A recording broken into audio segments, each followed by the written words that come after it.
sexual, horror o droga na hindi angkop sa mga bata.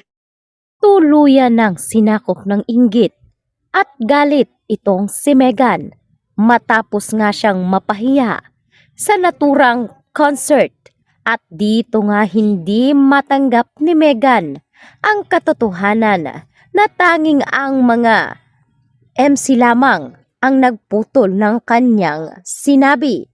Patuloy ang panggigipit ngayon ni Megan kay Jennie at idinidiin niya talaga na si Jennie ang dahilan kung bakit siya napahiya.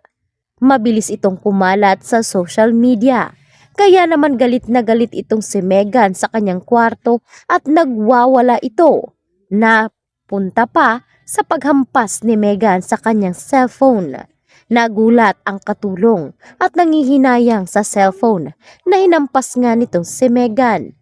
Dali-dali rin siyang pinuntahan ng ina. Tinanong ni Dara kung ano ang problema.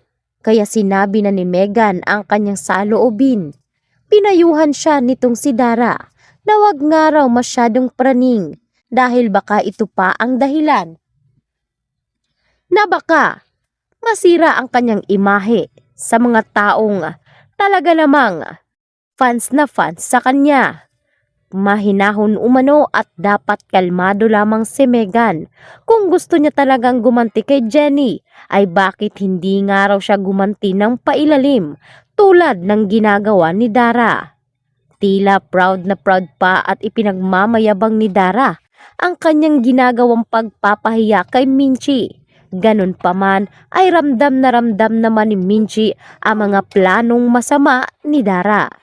Sa kabilang banda, tuluyan na nga ring hirap na hirap itong si Perry na marinig ang concert ng kanyang anak na si Jennie. Nawawala na nga siya ng pag-asa. Kaya sa pagkakataong ito ay kakagatinan ni Perry ang alok sa kanya. Dito nga sinabi ni Jennie na mas mainam kung babalik na lamang sila sa kanilang dating tirahan. Doon ay payapa pa umanong nakapag-iisip si Perry at nararamdaman niya ang presensya ng kanilang nakaraan.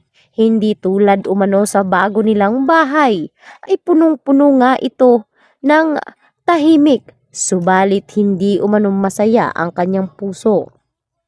Sa pagkakataong ito ay dito na nga magsisimula si Megan na gumanti, ngunit sa paraan na alam niyang hindi mapapansin ito ni Jennie.